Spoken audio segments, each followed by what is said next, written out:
ఏహెచ్కేలు 28వ అధ్యాయము 13వ వచనం స్టార్ట్ చేద్దాం.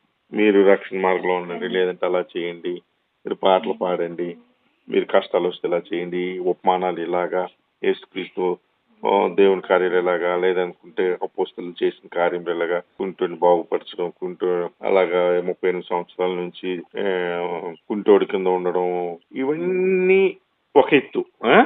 ఒక ఎత్తు దేవుడు గురించి అంటే సాక్షాత్తు ఆదిలో ఏం జరిగింది, లూసిఫర్ ఎవరు, దేవుడు ఎవరు, సభాపర్వతం ఏంటి, దేవుని యొక్క ఉనికి ఏంటి, ఎక్కడ ఉంటాడు, ఈ పనికి మాలినోడు పడిపోయినోడు లూసిఫర్ గురించి ఏంటి అని మనకి తెలుసుకునేటప్పుడు మనం చాలా జాగ్రత్తగా ధ్యానించాలన్నమాట కదా. సృష్టికర్తను గురించి మనం డైరెక్ట్ గా ధ్యానించాలనుకుంటాం.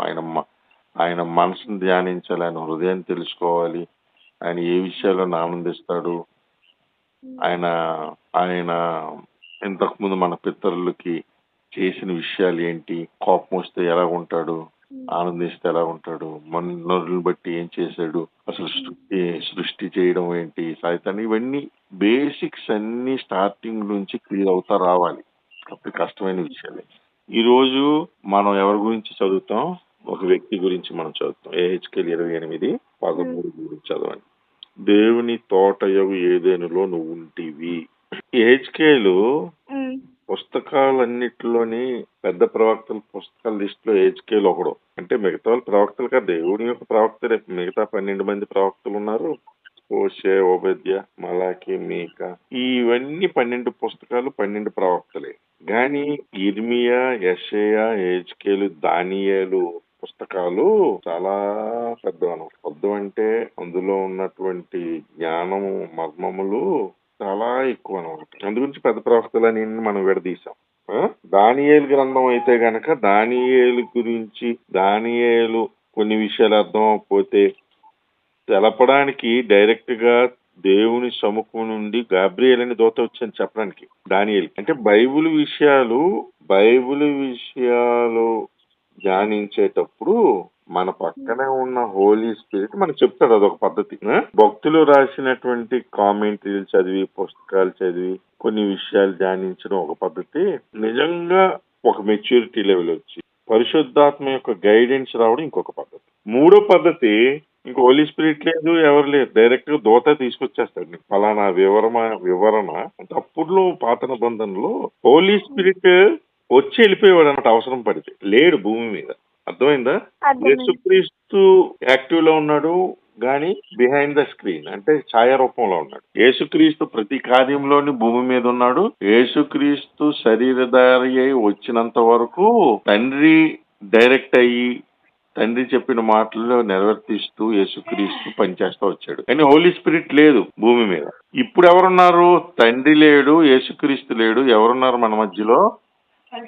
పరిశుద్ధాత్మ దేవుడు ఉన్నాడు. అందరిలో ఉన్నాడు, సర్వాంతరం. అందుకనే దేవుని యొక్క క్యారెక్టరిస్టిక్స్ అంటారు, అంటే లక్షణములు మనం అర్థం చేసుకోవాలి. సర్వాంతర్యామి, అన్నిటినా ఉన్నాడు. అంటే నేను సముద్రం ఒడ్డుకి వెళ్ళిన తర్వాత నేను ప్రేయర్ చేసిన సముద్రం అగాధ జలములలోనికి వెళ్ళినను అక్కడ ఉన్నాడు. నేను వేకువజామున రెక్కలు కట్టుకుని భూ దిగంతములకు దిగిపోయినను నువ్వు అక్కడ ఉన్నావు అని కీర్తనకారుడు రాస్తాడు. 650 అడుగులకి సూర్యకాంతి వెళ్తాది. 650 తర్వాత 33,000 అడుగుల కిందకి ఛాలెంజ్ అనేసి ఒక గొయ్యి ఉంది పసిఫిక్ మహాసముద్రంలో. ఎవరెస్ట్ ని తిరగేసి పడుకోబెట్టినా సరే ఇంకా మిగిలిపోద్ది, అంత డెప్త్ ఉంది. అక్కడ సైతం అగాధం అన్నమాట. అగాధం అంటే సూర్యరశ్మి కూడా చొరబడినటువంటి అగాధ జలం. 36,000 అడుగులంటే మనిషి ఎలాగ బ్రతకడు, చచ్చిపోతాడు అనుకో, కొంతవరకు వెళ్ళగలరు. రాబర్ట్స్ వెళ్ళినా సరే తీకుపోతాయి, అన్ని అయిపోతాయి. అక్కడ కూడా కొన్ని వేలు రకరకాల బ్యాక్టీరియాలు రకరకాలు ఉన్నాయంటే ఇంకా డెప్త్కి వెళ్ళిన తర్వాత కొన్ని చేపలు, వెలుగు లేని ప్రదేశంలో కూడా. సో అక్కడికి వెళ్ళి నువ్వు ప్రార్థించినను, కీర్తనకారుడు రేపు చదవండి ఆ పాయింట్. నేను వేకువ రెక్కలు కట్టుకుని అగాధ జలంలోకి వెళ్ళినాను, నువ్వు అక్కడ ఉన్నావు. అంటే పరిశుద్ధాత్మ దేవుడికి కాన్స్టెంట్ లేదు, అడ్డు లేదన్నమాట. ఒక ఒక స్లాబ్ అని, ఒక కిటికీ అని, ఒక రాయి అని, కొండని, ఎవరెస్ట్ అని, మంచు అని, నీళ్ళని ఎక్కడ లేదు. నువ్వు మనిషి యొక్క మనుగడ ఎక్కడైతే ఉందో, జీవం ఎక్కడ ఉందో అక్కడ పరిశుద్ధాత్మ యొక్క ఉనికి ఉంటుంది అని ఉంది. అర్థమైందా? అంటే నీవు ప్రార్థన చేసినప్పుడు యేసుక్రీస్తు ప్రార్థన చేసినప్పుడు యేసుక్రీస్తు వినడం వేరు. నువ్వు ఈ రీతిగా ప్రార్థించు, లేదా నీ అవసరాన్ని బట్టి ఇలా ప్రార్థించు, లేదనుకుంటే నువ్వు చదువుతునేటప్పుడు అందులో ఉన్న మర్మముల్ని ఇదిగో ఇలాగుంది, అలాగ దేవుడు రాయిపించాడు అనేటువంటిది నీ పక్క నుండి పరిశుద్ధాత్మ చెప్పొచ్చు. అని ప్రేయర్ చేసినప్పుడు జవాబు యేసుక్రీస్తు ఇవ్వచ్చు. కానీ ఎక్కడి నుంచి ఇస్తాడు? పరలోకమందు. అవసరం ఉన్నప్పుడు యేసుక్రీస్తు మన మధ్యకి వస్తాడు, నీకు తెలియకపోవచ్చు. కానీ నిత్యము ఉండేది ఎప్పుడు? యేసుక్రీస్తు వెళ్ళిపోయిన తర్వాత ఎవరున్నారు? మీకు ఆదరణకర్తను నేను పంపిస్తాను, మీతో ఉంటాడు, మీకు మీ యొక్క విషయాన్ని ఒప్పింపజేస్తాడు, కొన్ని విషయాలు తెలియజేస్తాడు. ఆది నుంచి ఉన్నది ఎవరు? పరిశుద్ధాత్మ దేవుడు. ఎవరితోని? తండ్రితోని. సో నిగూఢమైనటువంటి రహస్యాల్ని, మర్మముల్ని, దైవికమైనటువంటి ఆలోచనలు, విషయాల్ని యేసుక్రీస్తు యొక్క హృదయాన్ని, తండ్రి యొక్క హృదయాన్ని తెలియజేయగలిగిన ఒకే ఒక పర్సన్ ఇప్పుడు మన మధ్యలో ఉన్న పర్సన్ పేరేంటి? హోలీ స్పిరిట్, పరిశుద్ధాత్మ దేవుడు. సో అందుకని మీ గురించి ఇంత చేస్తున్నప్పుడు పరిశుద్ధం నన్ను కావాలంటే తిట్టండి. పరిశుద్ధాత్మ కనుక మీరేమైనా అంటే కనుక పుట్టగతులు మీకు శాపమే, మీకు నరకమే, క్షమించలేని పాయింట్ అని దేవుడు అంటాడు. సో అంత యాక్టివ్ లో ఉన్నటువంటి హోలీ స్పిరిట్ మనకి మన మధ్యలో ఉన్నప్పుడు, నువ్వు చదువుతునేటప్పుడు, నువ్వు ప్రార్థన చేసేటప్పుడు ఎవరు పని చేస్తారు? హోలీ స్పిరిట్ పని చేస్తారు. నువ్వు ఈరోజు ధ్యానిస్తున్నావు, ప్రభా ఇందులోని వాక్యం నాకు తెలియట్లేదు, ఇందులోని మర్మం తెలియట్లేదు, ఇందులోని అర్థం ఏంటి అని అడిగినప్పుడు నీకు ఎవరో ఒకరి ద్వారా కానీ, క్యాలెండర్ ద్వారా కానీ, వాయిస్ ద్వారా కానీ, లేదా కళ్ళ ద్వారా కానీ, దర్శనాల ద్వారా కానీ, లేదనుకుంటే పక్కనే ఉండే హోలీ స్పిరిట్ ఒక పర్సన్ కి చెప్పినట్టు చెప్తాడు అనమాట. అందుకని సిలువు చాటును మరుగుపరుచుకోండి, మీరే బోరయ్యై ఉండండి, సంఘానికి కావాల్సిన విషయాలు, వ్యక్తులకు కావాల్సిన విషయాలు మీరే ఆయా పరిస్థితుల్లో మీరు మాట్లాడండి. ఒక్కొక్కరికి ఒక్కొక్క రీతిగా మాట్లాడి అర్థమయ్యేటట్టు దేవుడు చెప్పగలిగిన పరిస్థితి, అది మన హోలీ స్పిరిట్. అయితే ఇక్కడ 28వ అధ్యాయంలో ఈ 13వ వచనంలో ఒక క్యాండిడేట్ ఉన్నాడు. తండ్రి, కుమార, పరిశుద్ధాత్మతో పాటు దేవుడు లాంటి ఒక వ్యక్తి. దేవుడు కాదు, ఒక వ్యక్తి ఉన్నాడు. ఎవరది? దేవుని తోట యగు ఏదేనులో నీ ఉంటివి. ఇప్పుడు అమెరికా ప్రెసిడెంట్ ఏ హౌస్ లో ఉంటాడు? గుడ్. అమెరికా ప్రెసిడెంట్ ఏ హౌస్ లో ఉంటాడు? వైట్ హౌస్ లో ఉంటాడు. అమెరికా ప్రెసిడెంట్ ఏ హౌస్ లో ఉంటాడు? అమెరికాలోని వైట్ హౌస్ లో ఉంటాడు. బిల్డింగ్ పేరు అది ఎయిర్ ఫోర్స్ 1. ఏరోప్లేన్ సెపరేట్ గా డిజైన్ చేశారు, శాటిలైట్ కనెక్ట్ అయ్యి ఉంటది. ఆ బాబు గారు కదిలితే ఆయనకి అయిన ఖర్చు గంటకి ఎన్నో కోట్లు అవుతుంది. గంటకి హైలీ సెక్యూర్డ్, వాళ్ళు బుల్లెట్ ప్రూఫ్ ఇంజిన్లు అన్ని అసలు ఆగవు అవి. సో అంత ఎవరది? భూలోకంలో అమెరికాకి ఉన్నటువంటి ప్రెసిడెంట్ కి ఇచ్చేటువంటి అధిక్యత ఏంటి? ఒక అమెరికా ప్రెసిడెంట్. మన మోడీ గారు ఏం తక్కువ? మోడీ గారు కదిలినా సరే 3 అంచెల భద్రత, పోలీసు వ్యవస్థ, అది ఇది బోల్డ్ ఉన్నాయి. దాని గురించి చదివితే ఒక పనికిమాలినోడు ఉన్నాడు, కిమ్ అని, జున్ను తిని లావ్ అయిపోయాడు. ఆడు కదిలినా సరే కొన్ని కోట్లు అయిపోతాయి. ఎవరు వీళ్ళు? భూమి మీద ఒక దేశానికి అధ్యక్షులు. అర్థమైందా? దేశాధ్యక్షుడు. మనం వెళ్తే మన వెనకాతలు ఎవరు సెక్యూరిటీ వాళ్ళు రారు. మళ్ళీ మనకు ఒక దరిద్రుడు ఒకరు ఉన్నాడు, ఆంధ్రప్రదేశ్ ముఖ్యమంత్రి. ఆ జడ్ కేటగిరీ ఆడెళ్ళినా ఒక 100 మంది పోలీసులు, హైలీ సెక్యూరిటీ, ఒక 10 మంది కాన్వాయి, గోల్డెన్ వెహికల్స్ రావాలి. ఇది భూమి మీద ఒక మనిషికి ఇవ్వబడేటువంటి ఒక లెవెల్, ఒక ఆధిక్యత, ఒక మెట్టు అనమాట. వాళ్ళ స్థాయిని గుర్తించడం అనమాట. ఇప్పుడు భూమి దాని అందరి సమస్తమును ఎవరివి? దేవుడి. సృష్టికర్త, లోకాలను సృష్టించినటువంటి వాడికి, అతని దేవుడికి ఒక తోట ఉందంట. సో ఆ తోట ఎలా ఉంటది? మన బుర్ర పాడైపోయి ఊహించలేనంత సూపర్ గా. ఎందుకు? ఎవరిది ఆ తోట? మన ఇంకొక ఇండియాలో ఒక పనికి మనోడు ఇంకోటి ఉన్నాడు, రిలయన్స్ వాడు, అంబానీ. ఓకే, అంబానీ బిల్డింగ్ బొంబేలో ఉంది, ఎన్నో అంతస్తులు, 22 అంతస్తులు. అందులో 4 అంతస్తులు ఫుల్ కార్లు ఉంటాయి, ఇంకా 4 అంతస్తు పనులు ఉంటారు. అలా అలా ఇంకొక అంతస్తులో 4 ఉంటారు, లిఫ్ట్లు ఎక్కడ పడితే అక్కడ. దానికి అయ్యే ఖర్చు ఎంత, దానికి బోల్డని మొక్కలు, ఆ, ఈ బోల్డంత రాశారు దాని గురించి, అంబానీ గురించి. ఆ, ఒక 4 ఫ్లోర్లోని ఒక 100 కార్లు ఉంటాయి, దాని మెయింటెనెన్స్కి 4 గ్యారేజీలు, దానికి ఏసీ, ఇవి అవన్నీ, పెద్ద పెద్ద మొక్కలు, స్విమ్మింగ్ పూల్లు, కొన్ని కోట్లు మెయింటెనెన్స్ అవుతా ఉంటది నెలకి. ఒక బిజినెస్ చేసేటువంటి ఇండియాని దోచుకి తిన్నటువంటి ఒక అంబానీ గాడికి ఇండియాలో బొంబేలో అలా ఉంది. మరి ప్రపంచ డబ్బులు ఉన్నోళ్ళు ఎలన్ మస్క్ కానీ, ట్రంప్ కానీ, అధ్యక్షులు కానీ ఒక్కొక్కరికి ఆలోచిస్తే గనక వారి యొక్క తాహతకు తగ్గట్టు వారి యొక్క జీవితం ఉంటుంది. బిర్లా ఇక్కడ ఈసీ గెస్ట్ హౌస్ అని చెప్పి విఐపి గవర్నర్స్ బంగ్లా దగ్గర ఉన్నప్పుడు అందులో పనిచేసేవాడు నాకు ఒక తెలిసినోడు ఉంటే ఆడి దగ్గరికి అప్పుడప్పుడు వెళ్ళేవాడిని. బిర్లా జంక్షన్ అని చెప్పి హైవేలో నెన్నేడికి ముందున ఉంటుంది, పేరే బిర్లా జంక్షన్. ఈసీఈ అని అంటే వాళ్ళు ట్యూబ్ లైట్లు బల్బులు తయారు చేసే కంపెనీ అది. ఇప్పుడు తీసారనుకో, అక్కడ ఆ కంపెనీకి లావాదేవీలు చూడడానికి ఇండియా నుంచి ఎవరైనా వస్తే ఈ గెస్ట్ హౌస్ లో ఉంటారు. పెద్దోళ్ళు వస్తే ఎవరైనా డైరెక్టర్స్ కొంచెం అలాంటి పెద్ద క్యాడర్లు వస్తే వాళ్ళకి ఫుడ్ ఒక 20 వెరైటీలు చేసి పెడతారు. అది తినొచ్చు తినకపోవచ్చు, అసలు ఆ రోజు తింటాడో మానేస్తాడో అనవసరం. 20 వెరైటీస్ తింటే ఓ చపాతీ తినొచ్చు, ఆ రోజు పొట్ట బాగా లేక మానేయొచ్చు. కానీ ఆడి మెనూ ప్రకారం ఆడికి ఇవ్వాల్సిన గౌరవం ఏంటి, 20 అయినా 30 అయినా వెరైటీలు చేసి పెట్టాలి. మరి రాజులకి, జమీందారులకి, చంద్రబాబు లాంటి వాటికి అన్నీ తయారయ్యి ఉంటాయి వంటోళ్ళు. 40 ఐటమ్స్, 50 ఐటమ్స్ అండ్ నచ్చింది టేస్ట్ చేస్తారు, మీరు వదిలేస్తారు, మిగతా పనులు గిన్నెలు తింటారు. ఇది భూమి మీద ఒక మనుషులకి వాళ్ళ యొక్క తాతకి, వారి యొక్క పలుకుబడికి, వాళ్ళకు ఉన్న డబ్బుకి ఇలాగుంటే దేవుడికి ఎలాగుంటుంది మీరు ఆలోచించండి, ఎలాగుంటాడు. అందుకని ఇది చదవని, దేవుని తోట యొక్క ఏదైనా తోటలో నువ్వు ఉంటేవి.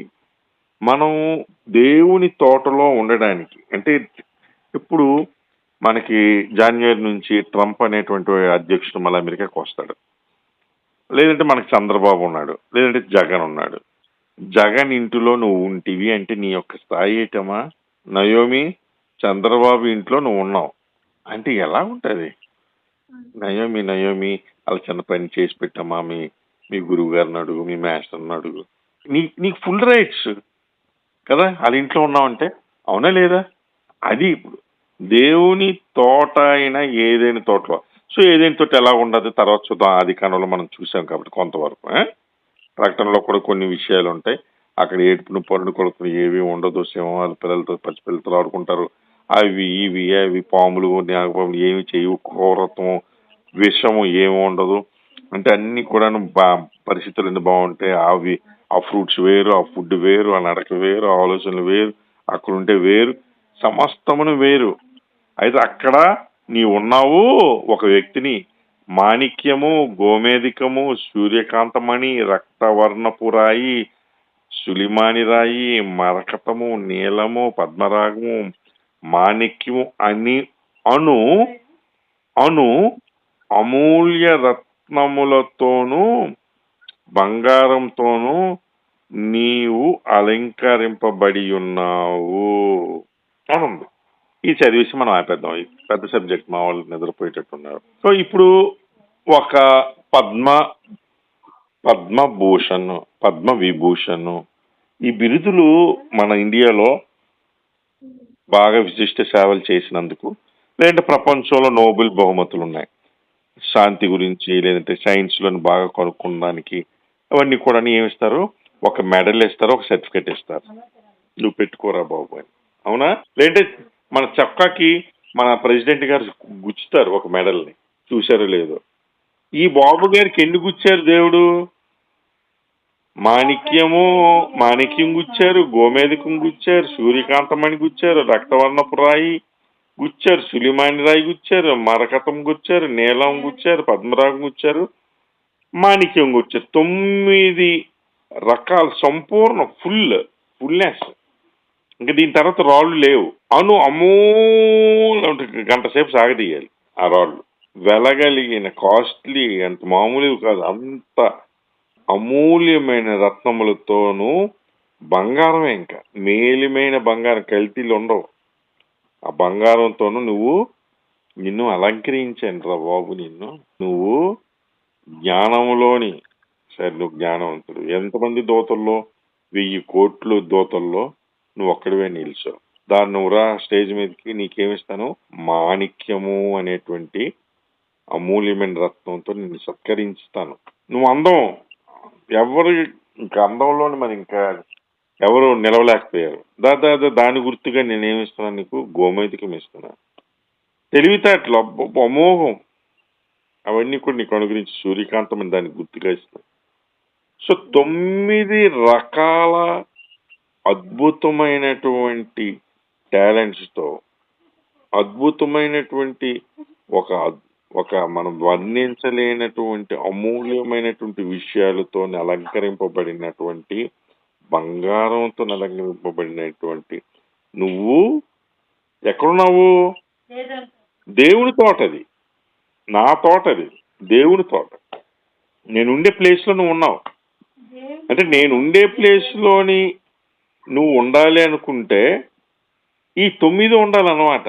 నువ్వు అచీవ్ చేసుకోవాలి, నువ్వు సంపాదించుకోవాలి. సార్ ఇంకొకటి నేను సంపాదించుకుంటే లోపలికి వచ్చేస్తాను సార్. ఏం చేయాలి? ఇంటర్మీడియట్ అవ్వాలి, డిగ్రీ అవ్వాలి, పీజీ అవ్వాలి. అప్పుడు యూనివర్సిటీలకు రావాలంటే, యూనివర్సిటీలో చదవాలంటే ఏం అవ్వాలి? 10th అవ్వాలి, ఇంటర్మీడియట్ అవ్వాలి, డిగ్రీ ఎంట్రన్స్ రాయాలి. ఎంటెక్ చదవాలనుకుంటే ఎంటెక్ ముందున బీటెక్ చదవాలి. ఎంబీబీఎస్ చదవాలంటే ఇంటర్మీడియట్ వరకైనా చదివి దాని తర్వాత ఎంట్రన్స్ రాయాలి. దేవుడి దగ్గరికి రావాలంటే ఏముండాలి? అమూల్యమైనటువంటి రత్నములతో నువ్వు అలంకరింపబడి, బంగారంతో అలంకరింపబడి ఉండాలిరా బాబు. నీవు ఉన్నావు. నీవు నియమించబడిన దినమున, ఇంకా 9 కంప్లీట్ అయిపోయిన రోజున నీవు పిల్లన గురువులు వాయించేవారని నీకు సిద్ధమయ్యారు. నాకు పరిశుద్ధుడు పరిశుద్ధుడు పరిశుద్ధుడు అనేటువంటి వాయిద్యాలతోని, స్తుతులతోని గొప్పగా చెప్పేటువంటి దూతలందరూ కూడాను నియమించినటువంటి రోజున ఆ సౌండ్లన్నీ కూడా నీ గురించి తిరిగారు. వాళ్ళందరూ నీ గురించి వాయించడానికి రెడీ అయ్యారు. నిన్ను ఎక్కడ పెట్టాను నేను? ఆల్మోస్ట్ నా పక్కనే సీట్ వేసేసాను. నీకు నాతో పాటు ఉన్నావు. నా విషయాలు నీకు తెలుసు, నా ఆలోచనలు తెలుసు, నా హృదయం తెలుసు, నా సమస్తమును తెలుసు గనుక నీకు పిల్లన గురువులు వాయించేవారు కూడా నీకు సిద్ధమయ్యారు. అర్థమైందా? రేపు మరొకసారి దీని కంటిన్యూషన్ చేద్దాం. అర్థమైంది కదమ్మా? ఇది ఎవరి గురించి? ఇది అద్భుతమైనటువంటి ఒక వ్యక్తి, 9 అమూల్యమైన రత్నములతో పొదిగినటువంటి ఒక వ్యక్తి. అతను నియమించిన రోజున దేవుని సభాపర్వంతో దేవుని యొక్క తోటలో ఉన్నప్పుడు అతన్ని ప్రేజ్ చేయడానికి, చప్పట్లు కొట్టడానికి దూతలందరూ కూడా వాయించేవారు సిద్ధమైనప్పుడు, గొప్పగా చెప్పుకోవడానికి పిల్లల గురువులు వాయించే వాళ్ళు సిద్ధమయ్యారని రాశారు. ఎవరంటే ఇతనే లూసిఫర్. పేరేంటి? ఏం పేరు? లూసిఫర్. కెరూబు, ఒక ప్రఖ్యాతమైనటువంటి దూత. అర్థమైందా? రేపు మళ్ళా ఇంకొకసారి కంటిన్యూషన్ చేద్దాం. కళ్ళు మూయండి.